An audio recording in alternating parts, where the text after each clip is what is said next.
الأجل مولا مولا. اعوذ باللہ من الشیطان اللعین الرجیم. بسم اللہ الرحمن الرحیم. اللہم صلی علی محمد و آل محمد وعجل فرجہم. اربعین کے بس چند روز باقی ہے.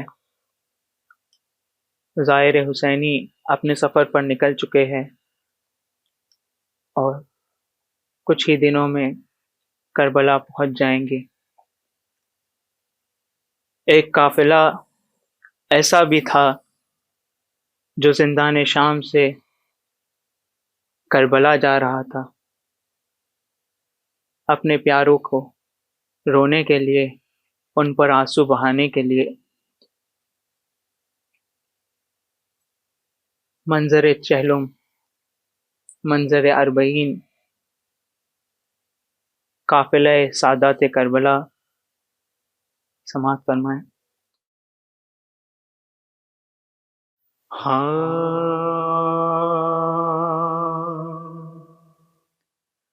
قبر پر عباس کی رو کر یہ جابر نے کہا، شام سے آیا ہے ایک پر دیسیوں کا قافلہ، چاہتے تھے محملوں کا کربلا میں داخلہ،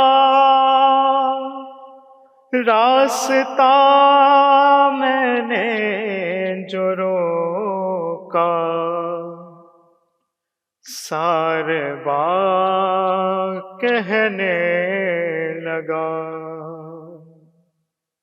سال بھر کے غم زدہ آنسو بہانے آئے ہیں، سال بھر کے غم زدہ آنسو بہانے آئے ہیں. ہم مسافر غم مسافر کا منانے آئے ہیں، سال بھر کے غم زدہ آنسو بہانے آئے ہیں. سن رکھا ہے ایک ششمہ ہے کہ تربت ہے یہاں، ہے ہمارے ساتھ بھی ایک ششمہ ہے بچے کی ماں، ہم ملی اصغر کو ایک لوری سنانے آئے ہیں، سال بھر کے غم زدہ آنسو بہانے آئے ہیں.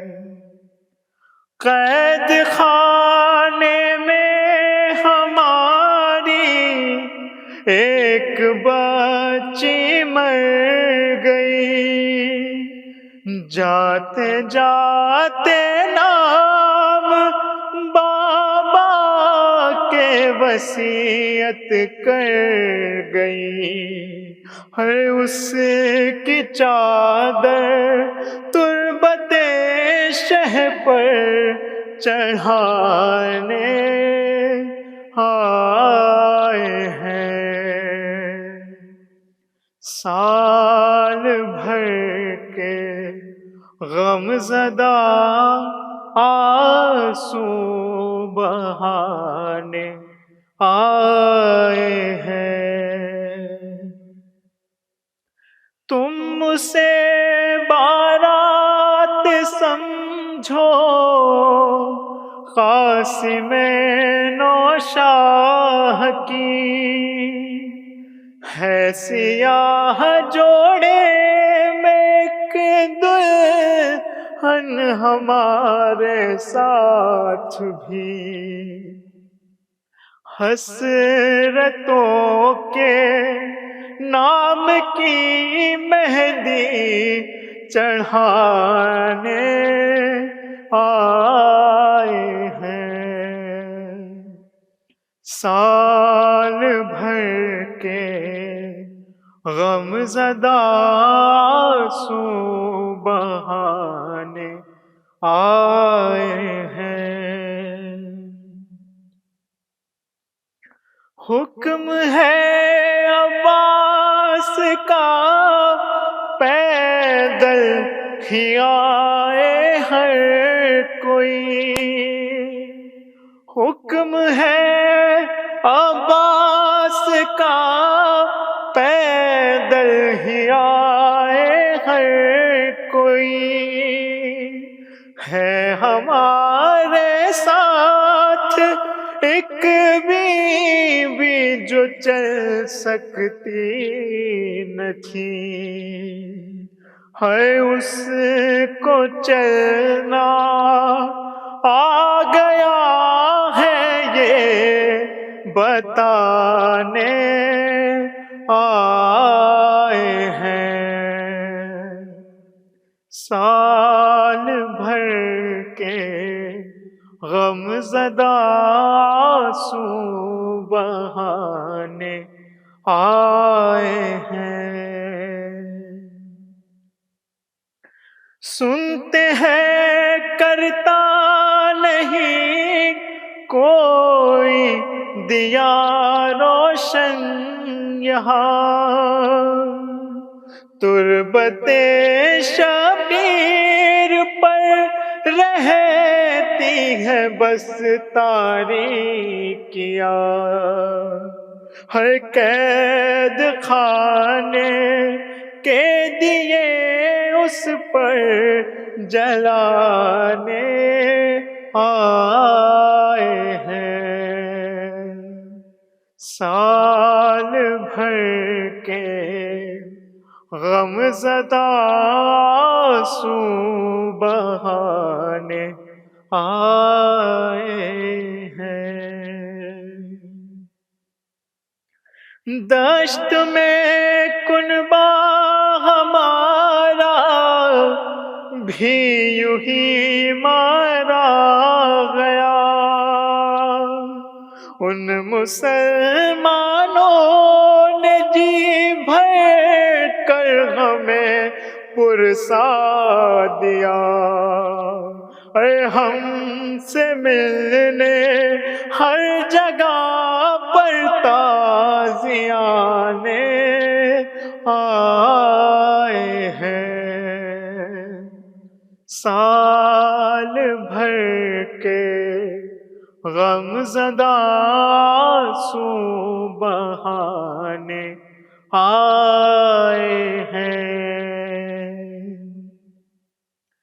ہائے غربت کی صدا ہر قبر سے اٹھنے لگی، جب صدا خواہر نے اکبر رو کے یہ صحرا میں دی، ہے وہ بدن سے سر شہیدوں کے ملانے آئے ہیں۔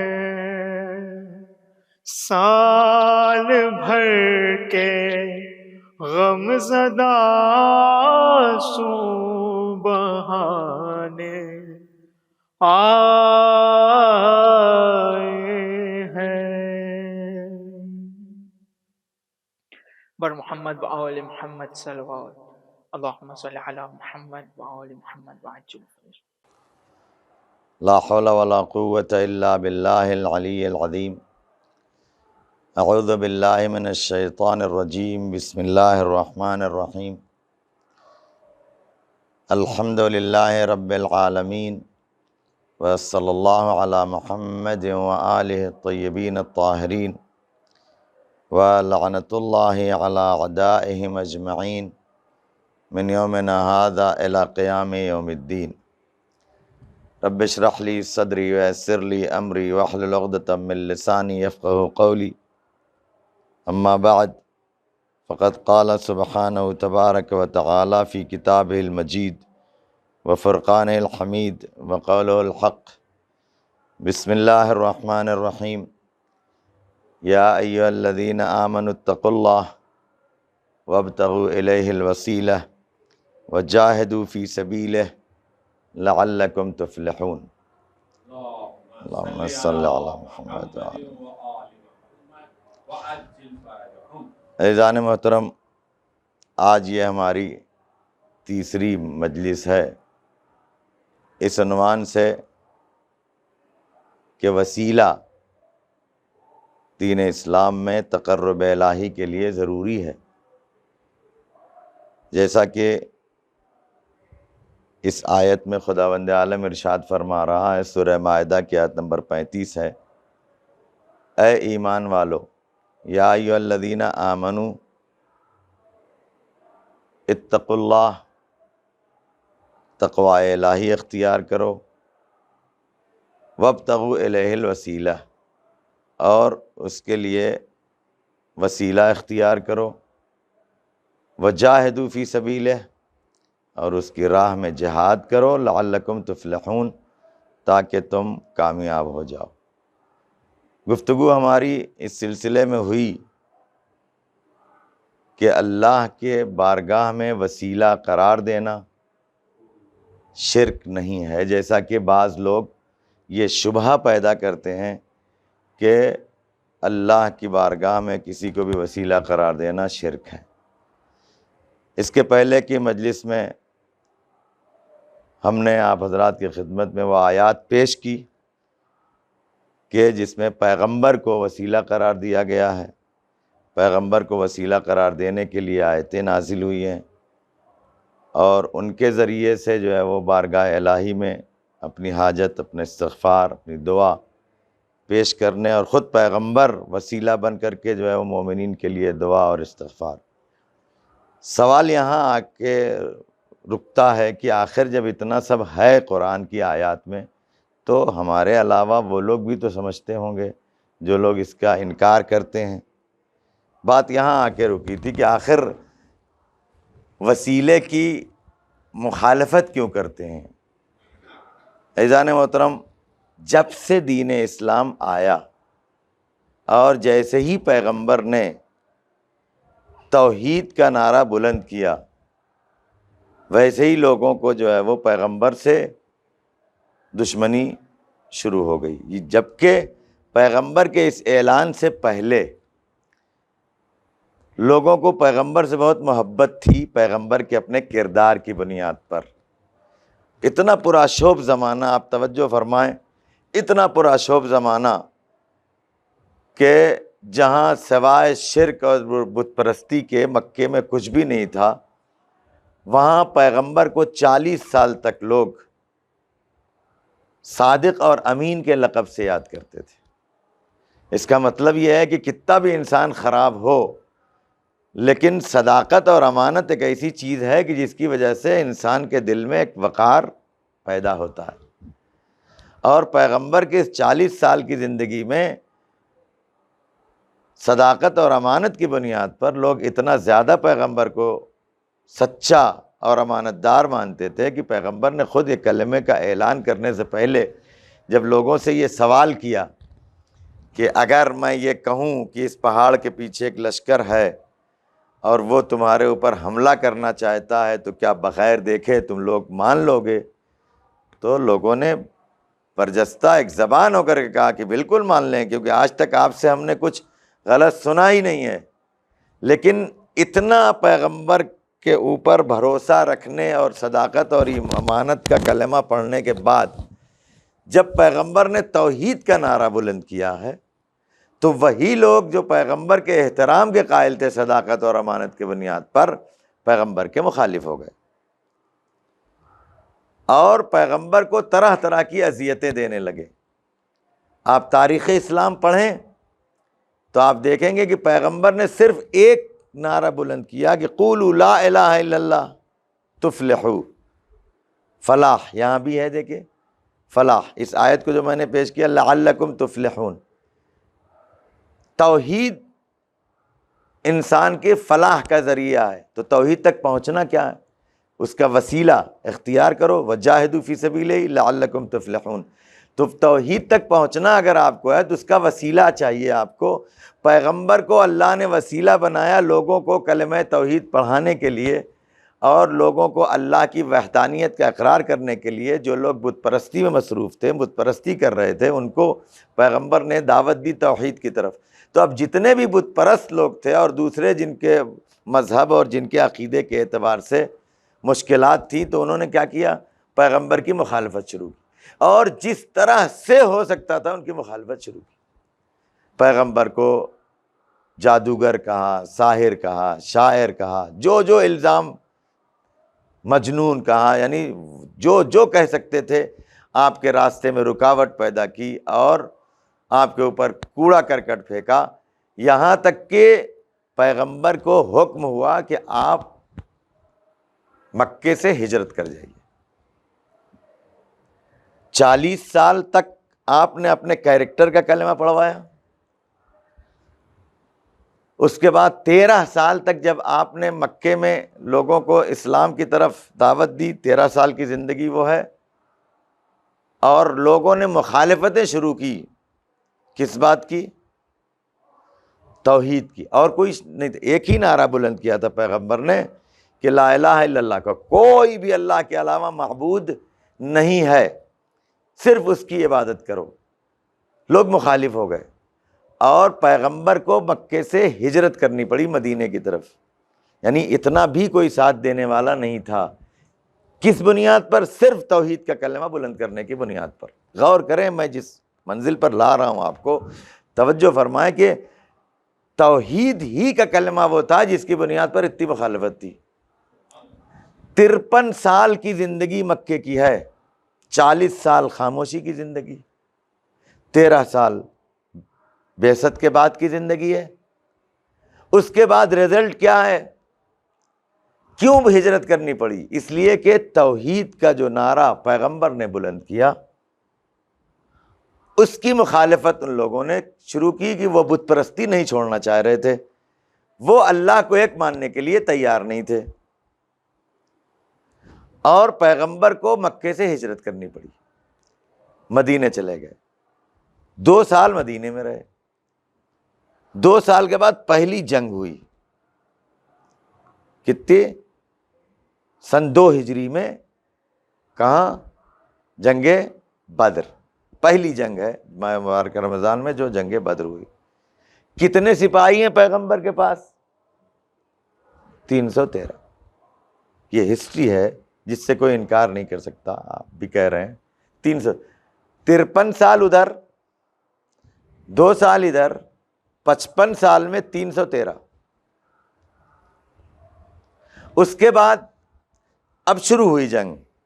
اب جنگیں نہیں بتانا آپ کو، صرف ہمارے موضوع سے لے آنا اس کو کہ اب تلوار شروع ہو گئی۔ جنگ بدر میں ہی 70 کفار مارے گئے اور فتح ہو گئی جنگ، جبکہ ان کی تعداد بہت زیادہ تھی، 3000 سے زیادہ تھے ان کے لشکر میں، یہاں 313 آدمی تھے اور کچھ بھی۔ لیکن یہاں بھی ایک چیز کی طرف متوجہ کرا دوں کہ ان 70 آدمیوں میں جہاں لانا چاہ رہا ہوں اس پر آپ غور کیجئے گا کہ 70 آدمیوں میں 35 سے زیادہ کو اکیلے مولا کائنات نے مارا تھا، باقی میں دوسرے لوگ بھی شریک تھے۔ اب یہاں سے شروع ہوا، 55 سال کی ہسٹری یہ ہو گئی۔ سن 10 ہجری میں پیغمبر نے آخری حج کیا ہے، جس میں 1.25 لاکھ حاجی ہیں 8 سال میں۔ وہ 55 سال کی ہسٹری تھی، یہ 8 سال کی ہے. سن 2 ہجری میں 313 ہیں فوجی جنہوں نے جنگ بدر لڑی ہے، اور سن 10 ہجری میں 1.25 لاکھ حاجی ہیں. اس کا کچھ نتیجہ نکالنا چاہیے نا ہم کو کہ یہ کیا ہو گیا، کیا نیا ہوا. یہ 8 سال میں نیا کیا ہوا جو اس 55 سال میں نہیں ہوا تھا؟ ایک چیز تھی، ہم نے بتایا سن 2 ہجری میں پہلی مرتبہ جنگ ہوئی، تلوار باہر آئی. ابھی تک پیغمبر کے اوپر خالی حملے ہو رہے تھے، ادھر سے کوئی حملہ نہیں ہو رہا تھا. پیغمبر جو ہے وہ نعرہ توحید بلند کر رہے تھے، یہ لوگ توحید کی مخالفت کر رہے تھے. اب سن 2 ہجری کے بعد سے سن 10 ہجری تک میں جو 313 سے 1.25 لاکھ ہو گئے، یہ تو پکی بات ہے نا. باقی تو یہ کس بنیاد پر ہوئے؟ اور یہ 1.25 لاکھ حاجی ہیں، لبیک اللہم لبیک کہنے والے. تو یہ لوگ پہلے 55 سال یعنی وہ پیغمبر کے 40 سال کے بعد وہ 13 سال توحید کی مخالفت کرتے رہے اور لا الہ الا اللہ کی مخالفت کرتے رہے. بہت مشکل سے کچھ لوگ مسلمان ہوتے رہے، اور یہ لوگ اپنی پوری طاقت سے پیغمبر کے اوپر حملہ کرتے رہے. اور پھر بدر ہوئی، احد ہوئی، خندق ہوئی، خیبر ہوئی، یہ ساری جنگیں ہوئی. اور انہوں نے یہ دیکھا کہ اب ہم توحید کی مخالفت کر کے، میری بات یاد رکھیے میں کہاں سے لے آیا ہوں، اب یہ دشمنان توحید نے یہ سوچا کہ اب ہم توحید کی مخالفت کر کے رکاوٹ نہیں کر سکتے. توحید کی مخالفت شروع کی تھی وہاں سے، ہم بت پرستی کریں گے، لا الہ الا اللہ کی مخالفت کریں گے. لہذا انہوں نے سوچا کہ اب کلمہ توحید تو اتنا بلند ہو گیا کہ اس 8 سال میں 1.25 لاکھ حاجی ہو گئے، اب سب لا الہ الا اللہ پڑھ رہے ہیں، تو لہذا اس کو چھوڑو. اب اس کو چھوڑو کیونکہ اس سے مقابلہ نہیں کر سکتے. اب اس وسیلے کے پیچھے پڑو کہ جس کے ذریعے سے لوگ توحید تک پہنچ سکتے ہیں. لہذا تب سے شروع ہوئی مخالفت اس وسیلے کی کہ جو انسان کو توحید تک لے جا رہی ہے. لہذا آج بھی آپ دیکھیں توحید، اسلام کا مخالف کتنا بھی بڑا، سب سے بڑا وہی توحید کے موافق ہے. جتنے جو ہے وہ وسیلے کے مخالف ہیں وہ صرف توحید کے نام سے ہیں.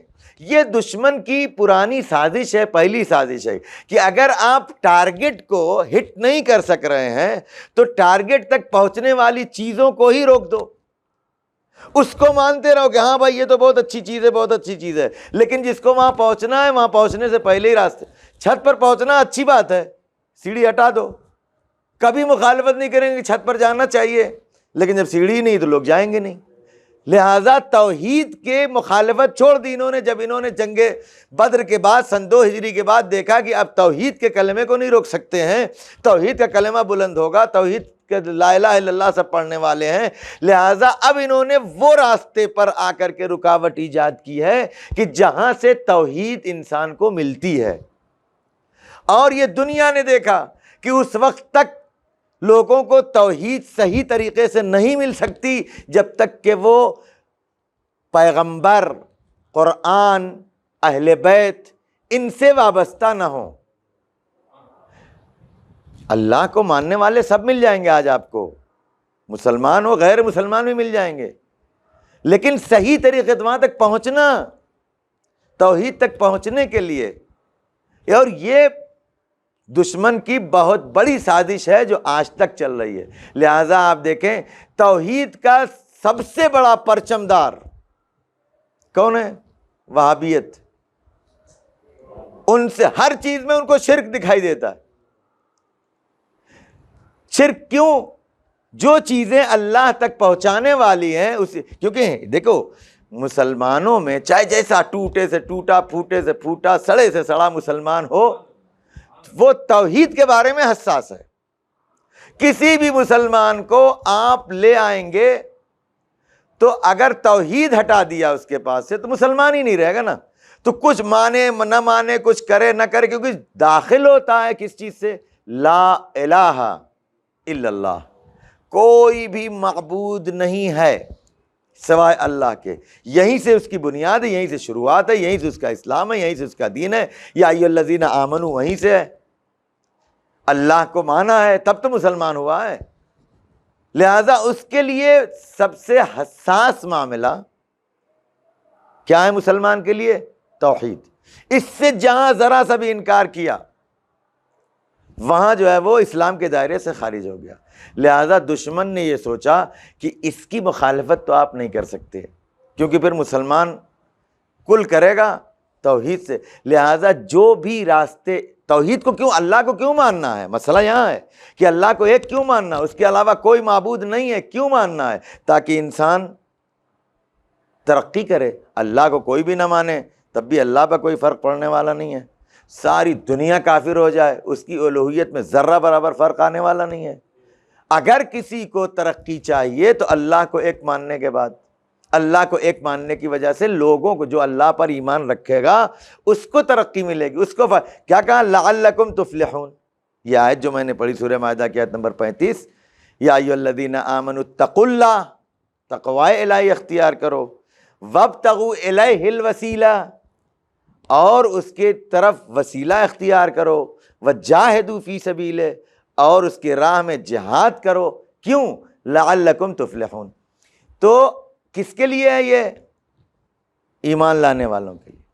ہدف کیا ہے؟ کامیابی ہے. لہذا ایمان لانے والوں کو, اللہ کو ایک ماننے والوں کو اللہ کو ایک ماننے سے تو اب نہیں روک سکتے. لہذا باقی چیزیں, تقوی الہی اس کے اندر رکاوٹ, وسیلہ اختیار کرنا اس کے اندر رکاوٹ, جہاد راہ خدا میں اس سے فرار ہے تاریخ. یہ سب کرنا شروع. آپ خود دیکھیں کہ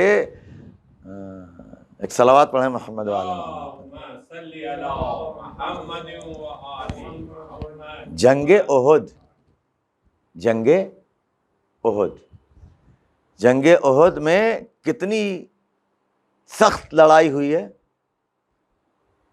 آئے تھے لوگ, اب اس میں تاریخ پڑھنا یہ سب بہرحال ہر مومن کے لیے ضروری ہے. دیکھیے ہر چیز آپ چاہیں کہ ہم سب مجلس میں ہی بیان کریں تو نہیں ہوتا ہے. اب یہ پوری تاریخ ذمہ داری ہے ہم سب کی کہ یہ جو جتنی جنگیں ہوئی ہیں, جو حالات بدلے ہیں, کون آیا ہے کون گیا ہے, کس نے کلمہ پڑھا ہے کس نے نہیں پڑھا ہے, کس نے کس وجہ سے, سب چیزیں تاریخ میں موجود ہیں. لہٰذا میں نے جو اشارہ کیا نا, سن 2 ہجری سے لے کے سن 10 ہجری تک 1.25 لاکھ حاجی, اس میں بھی ہسٹری ہے کہ کب کس نے کلمہ پڑھا, کس جنگ کے بعد کس نے پڑھا. کتنے لوگ ہیں جو فتح مکہ کے بعد اب یہ ہو گیا کہ اب یا تو جو ہے وہ آپ کو مسلمان ہونا ہے یا تو پھر گئے کام سے. سب یعنی جنگ تک, فتح مکہ ہو جانے تک مسلمان نہیں ہوئے تھے, نام بھی ہیں. یہی تو ایک جملہ شہزادی کونین نے, آپ غور کریں بات آ گئی ہے تو, دربار یزید میں جو مسلمانوں کا خلیفہ بن کے بیٹھا تھا, ایک لفظ کہا تھا کہ جس کا مطلب آج تک دنیا سمجھ رہی, یبنت طلقاء. پوری تاریخ ہے یہ. اے آزاد شدہ کی اولاد,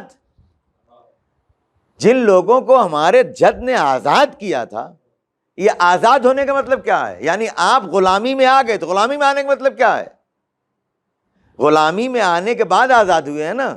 غلامی میں آنے کا مطلب کیا ہے؟ غلامی میں آنے کا مطلب یہ ہے کہ آپ نے کلمہ نہیں پڑھا تھا اور جنگ میں جو ہے وہ سرنڈر ہوئے, اریسٹ ہوئے, آپ جو ہے وہ گرفتار ہوئے اور غلام کی حیثیت ہو گئی آپ کی. اور پھر پیغمبر کا یہ رحم و کرم تھا جس کی بنیاد پر آپ لوگوں نے ظاہری کلمہ بھی پڑھا تو پیغمبر نے پھر آزاد کر دیا. آزاد کر دیا یعنی غلام ہونے کے بعد بھی اگر آپ کلمہ پڑھتے تو آپ غلام ہی رہتے کیونکہ غلام ہو چکے تھے. لیکن یہ پیغمبر کا کرم تھا کہ تمہارے باپ دادا ان لوگوں نے کلمہ پڑھ لیا اور پیغمبر نے کرم یہ کیا کہ آپ کو ان کو آزاد کر دیا. تو یہ صورتحال آپ غور فرمائیں کہ کیسے کیسے مسلمان ہوئے تھے. اب وہ تاریخ جائیں گے آپ تو, میں نے کسی مجلس میں اشارہ کیا تھا اس بات کی طرف کہ اس میں ملے گا کہ واقعی دل سے ایمان لانے والے لوگ کیسے تھے، کتنے تھے، یہ سب موجود ہے تاریخ میں، اور کیا کیا کیا ہے۔ بعض لوگ کہتے ہیں نہیں ایسا نہیں، ارے قرآن خود گواہ ہے۔ سورہ منافقون کس بات کے لیے؟ سورہ منافقون کا مطلب کیا ہے؟ پیغمبر کے زمانے میں نازل ہوا نا، ان لوگوں کے بارے میں ہی بتا رہا نا جنہوں نے کلمہ پڑھ لیا ہے۔ تو کچھ لوگ کلمہ پڑھ کے زبانی آئے اور انہوں نے جو ہے وہ کیوں کلمہ پڑھ کر کے داخل ہو گئے اور مخالفت بند کر دی؟ کیونکہ اب وہ سرنڈر ہو چکے، ان کو یہ سمجھ میں آ گیا تھا کہ اب ہم توحید کی مخالفت نہیں کر سکتے، لہٰذا اب انہوں نے اپنا کام جو کیا ہے وہ توحید تک جو راستے، یعنی جو راستے انسان کو توحید کی حقیقت تک پہنچاتے تھے، لعلکم تفلحون کی منزل میں پہنچا رہے تھے، اس کی مخالفت شروع کی۔ لیکن اللہ نے توحید ان لوگوں کے سپرد کی نہیں جس کی وجہ سے توحید ختم ہو جائے۔ اللہ نے اپنے کلمے، اپنے دین، اپنے قرآن، اپنے اصول، اپنے نبی، ہر چیز کا اپنا ایک ایسے ذمہ دار بنایا ہے کہ جس کو دنیا کا محتاج نہیں بنایا۔ جس میں میں اشارہ کر رہا تھا کہ جنگ احد میں آپ دیکھیں کہ تھوڑے سے حالات خراب ہوئے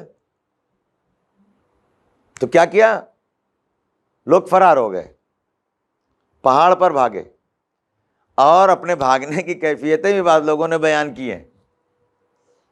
بھاگنے کی کیفیتیں بیان کی ہیں کہ میں ایسے بھاگ رہا تھا جیسے، یعنی اپنا ہنر بتا رہے تھے، کیونکہ دیکھو پہاڑ پر چڑھنا سب کے بس کی بات نہیں ہے۔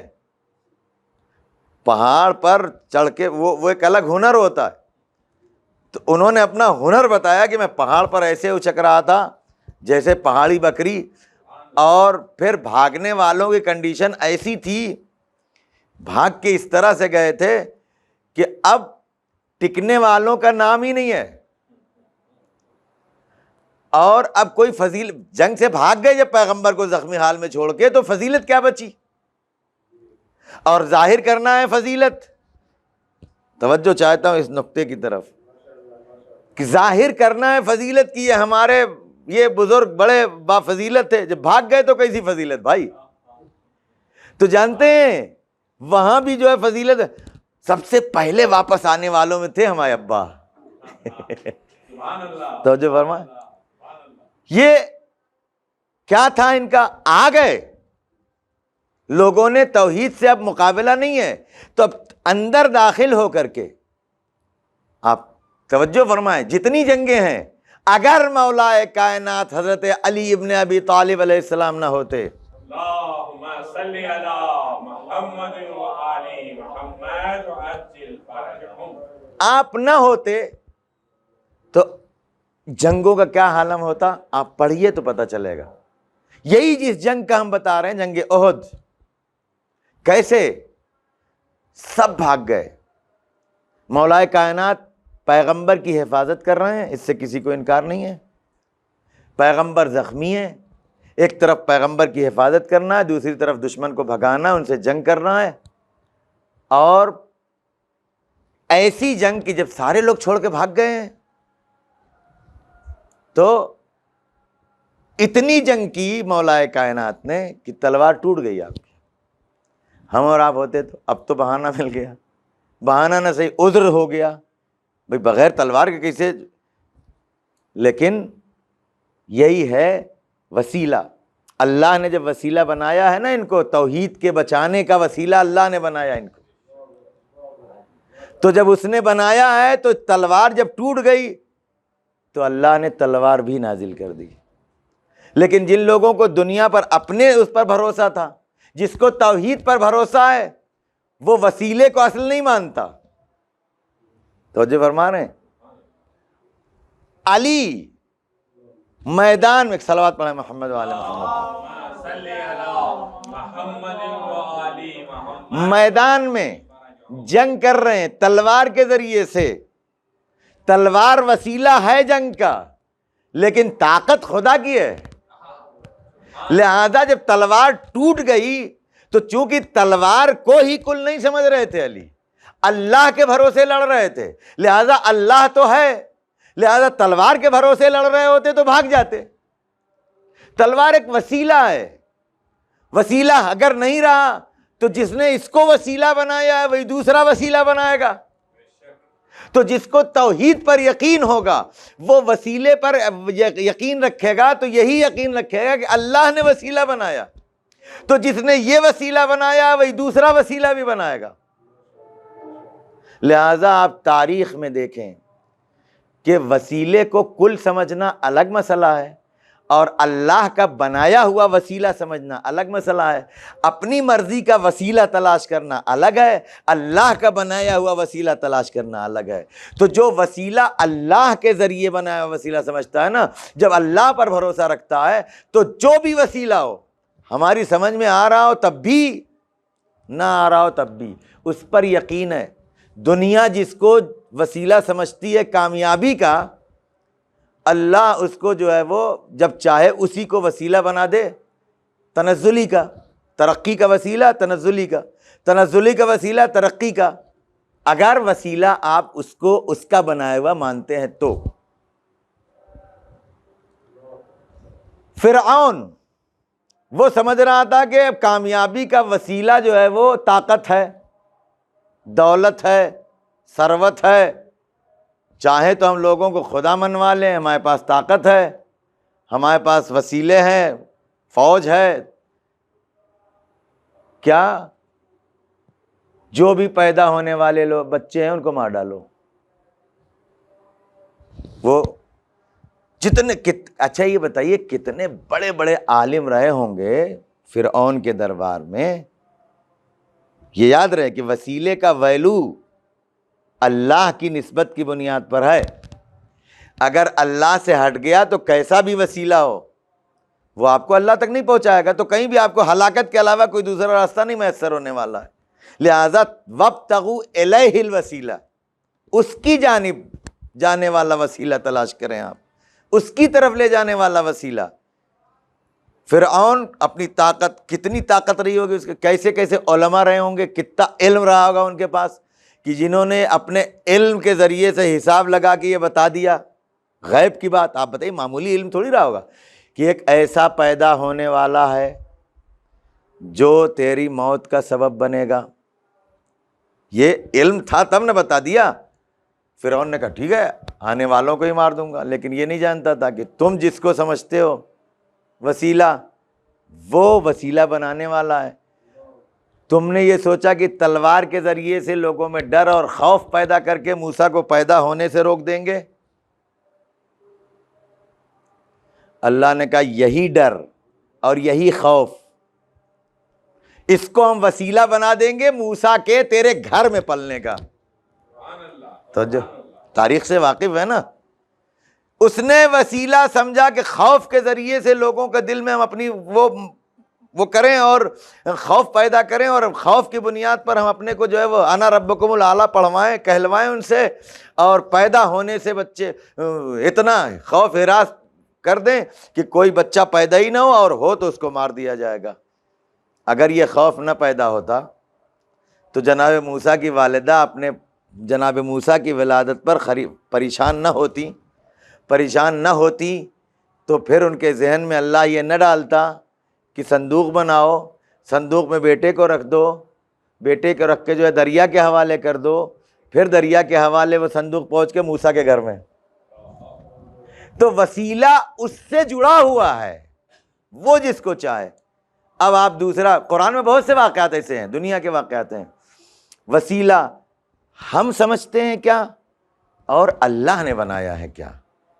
توحید سے منحرف نہیں کرتا وسیلہ, بلکہ وسیلہ توحید کے لیے اختیار کیا جاتا ہے. وابتغوا الیہ, اللہ کی طرف وسیلہ لے جا. تو یہ وسیلہ وہ ہے جو ہم کو اللہ سے قریب کرے گا, نہ یہ کہ اللہ کے مقابل میں وسیلہ کوئی چیز نہیں ہے. قرآن میں ہے نہیں. سورہ یوسف, انہوں نے ذریعہ بنایا اپنے ذہن سے جناب یوسف کو ختم کرنے کا. کیا کیا انہوں نے؟ میٹنگ کی, سب کو جو ہے وہ اپنے کانفیڈنس میں لیا, سارے بھائی جمع ہوئے, جناب یوسف کو لے کے گئے. اپنا دماغ انہوں نے بڑھایا کہ انہوں نے کنویں کو وسیلہ بنایا جناب یوسف کو مار ڈالنے کا. کنویں میں ڈال دو اور یہ مر جائیں گے. انہوں نے وسیلہ بنایا کنویں کو جناب یوسف کو ختم کرنے کا. اللہ نے اسی کنویں کو وسیلہ بنایا دیکھیں جناب یوسف کے تخت مصر تک پہنچنے کا. تو تمہارا وسیلہ جو ہے وہ کیا ہے؟ اللہ جب چاہے جس کو چاہے. تم جس کو سمجھتے ہو، اب تم نہیں سمجھ پا رہے ہو کہ یہ کامیابی کا وسیلہ ہے، لیکن اللہ نے اگر کسی چیز کو کامیابی کا وسیلہ بنا دیا، یہ کس بنیاد پر ہے؟ وہ کنواں وسیلہ ہے جناب یوسف کے لیے بھی اور جناب یوسف کے بھائیوں کے لیے بھی. کنواں ہی وسیلہ ہے. کنویں کو وسیلہ بنایا جناب یوسف کے بھائیوں نے کس چیز کے لیے؟ جناب اپنے دل کا غبار نکالنے، حسد کے جلن کو کی وجہ سے جناب یوسف کو مار ڈالنے کے لیے. یہ انہوں نے بنایا. اللہ نے اسی کنویں کو وسیلہ بنایا جناب یوسف کے بلندی کے لیے. تو پتہ یہ چلا کہ جب اللہ وسیلہ بنائے گا تو آپ کا بنایا ہوا وسیلہ کام آنے والا نہیں ہے. وہ جب چاہے جس چیز کو چاہے وسیلہ بنا دے، ترقی کا یا تنزلی کا. وہ قادر مطلق ہے. آج کل ہمارے بہت سے لوگوں کا ایمان اسی بنیاد پر خراب ہوتے ہیں کہ ہم وسیلے کو ہی اصل سمجھ لیتے ہیں. وسیلے کو اصل سمجھ لیتے ہیں کہ اسی کے ذریعے سے بعض اوقات ہوتا کیا ہے کہ ہم پیسے کو، دولت کو، شہرت کو اپنے بلند ہونے کا وسیلہ بنا لیتے ہیں. اور کبھی کبھی آپ دیکھیں کہ وہی دولت، وہی ثروت انسان کی ہلاکت کا سبب بن جاتی ہے. تو ہمارے بنانے سے نہیں ہے، وسیلہ وہ ہے معتبر جس کو وہ بنائے. تو ہمارے لیے ضروری ہے کہ ہم یہ تلاش کریں کہ کس چیز کو اللہ نے وسیلہ بنایا ہے، اور جو بھی وسیلہ ہے اس کو مستقل نہیں، اللہ کو آپ نظر میں رکھیں، اللہ سے رابطہ رکھیں. تو جو بھی وسیلہ ہے، دنیا کچھ بھی سمجھے اس کو، اللہ اسی. آپ آخری جملہ آپ سن لیں، میں آ گیا اپنی منزل پر کہ کربلا، جنگل، بیابان، یزید نے اس کو وسیلہ بنایا دین کو مٹانے کے لیے. اس نے، یزید نے کیا بنایا اس کو؟ یزید اور یزیدیوں نے یہ سوچا کہ جنگل بیابان میں امام حسین علیہ السلام کو قتل کر دیں، اور پھر تخت خلافت پر بیٹھ کر کے یہ کہا کہ نہ کوئی نبی آیا تھا نہ کوئی رسول آیا تھا. یہ سارے اس کے کفریہ بیانات تخت خلافت اسلامیہ پر بیٹھ کر کے آئے نہیں آئے. اس نے یہ سوچا کہ کربلا میں دین کو ختم کر دیں گے. اللہ نے اسی کربلا کو دین کی بقا کی ضمانت بنا دیا. آج اگر کربلا نہیں ہے تو دین میں کچھ بھی نہیں ہے، انسانیت میں کچھ بھی نہیں ہے. کربلا ہے جس نے انسانیت کو زندہ کر رکھا ہے. کربلا ہے جس نے دین کو زندہ کر رکھا ہے. کس بنیاد پر؟ اس لیے کہ حسین جو دین لے کے آئے کربلا میں، حسین کا رابطہ اللہ سے تھا. تو جب اللہ سے رابطہ رکھتے ہوئے جو وسیلہ ہے وہ، اور اللہ سے ہٹ کر کے جو وسیلہ ہے، کربلا، امام حسین علیہ السلام دعائے عرفہ میں مکے میں ایک جملہ خالی یاد کر لیجئے. آپ جب آئے ہیں دعائے عرفہ کا ایک جملہ آپ تصور کریں ذرا کہ امام نے کیا فرمایا کہ پالنے والے جس نے تجھے پایا اس نے کیا کھویا، اور جس نے تجھے کھویا اس نے کیا پایا. کربلا میں جو دین کی بقا کی ضمانت امام حسین علیہ السلام کی قربانی بنی، وہ کس بنیاد پر؟ صرف اس بنیاد پر کہ حسین کے پاس دنیا کا کچھ بھی نہ رہا ہو، لیکن اللہ تھا، اللہ تھا۔ یزید کے پاس دنیا کے سارے وسائل تھے، ساری چیزیں تھیں، اللہ نہیں تھا۔ جو چاہا اس نے وہ نہیں ہوا، اس نے دین مٹانا چاہا، اللہ نے کربلا کو دین کو باقی رکھنے کا ذریعہ بنایا۔ امام حسین علیہ السلام کی شہادت، اس نے سوچا امام کو قتل کر دیں گے معاملہ ختم ہو جائے گا، لہذا اس نے کربلا میں امام حسین علیہ السلام پر تمام مظالم کے ساتھ،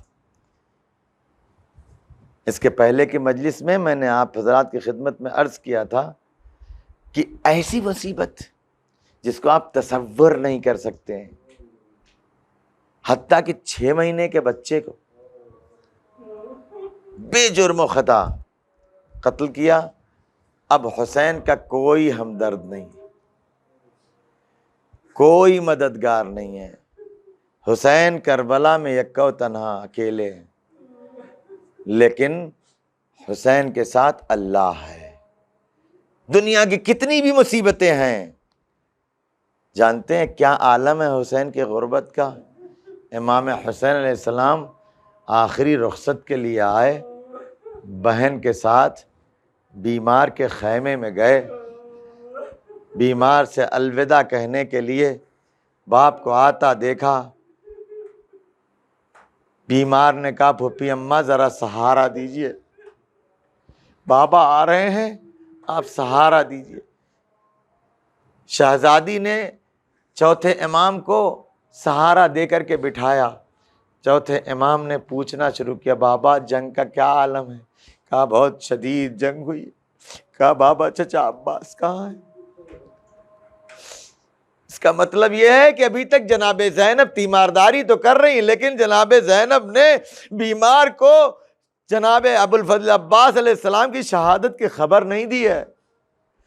کیوں؟ اس لیے کہ آپ کے بیماری کی وجہ سے نقاہت کا عالم عجیب ہے۔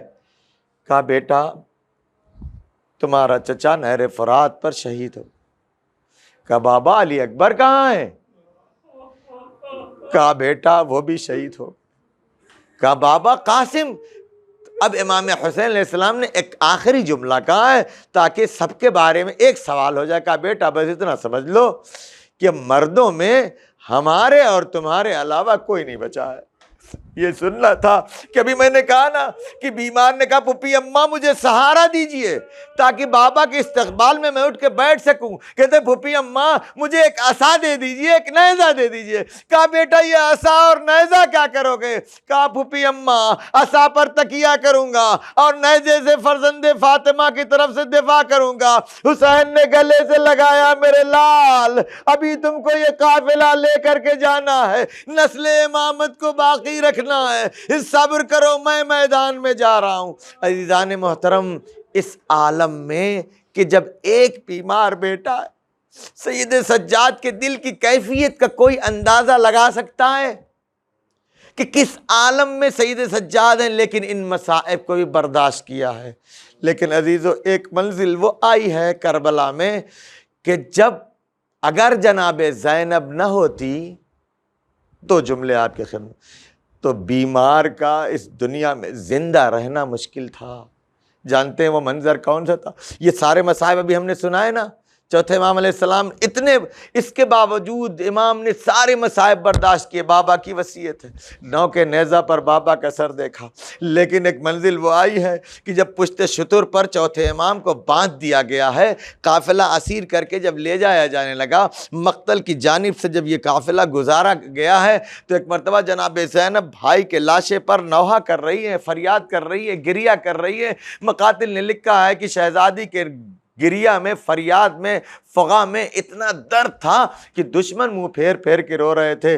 اسی اثنا میں شتر پر بدے ہوئے بیمار کے چہرے پر زینب کی نگاہ پڑی، کیا دیکھا؟ چہرہ زرد ہو رہا ہے، ایسا لگ رہا ہے جیسے روح قفس عنصری سے پرواز کر جائے گی۔ تڑپ کے آئی، کہتی میرے لال میں کیا دیکھ رہی ہوں؟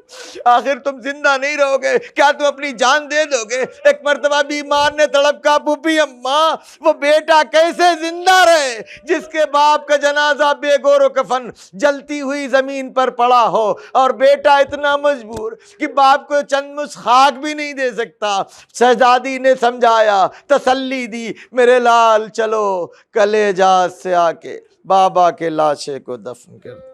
اللهم صل على محمد وآل محمد وعجل فرجهم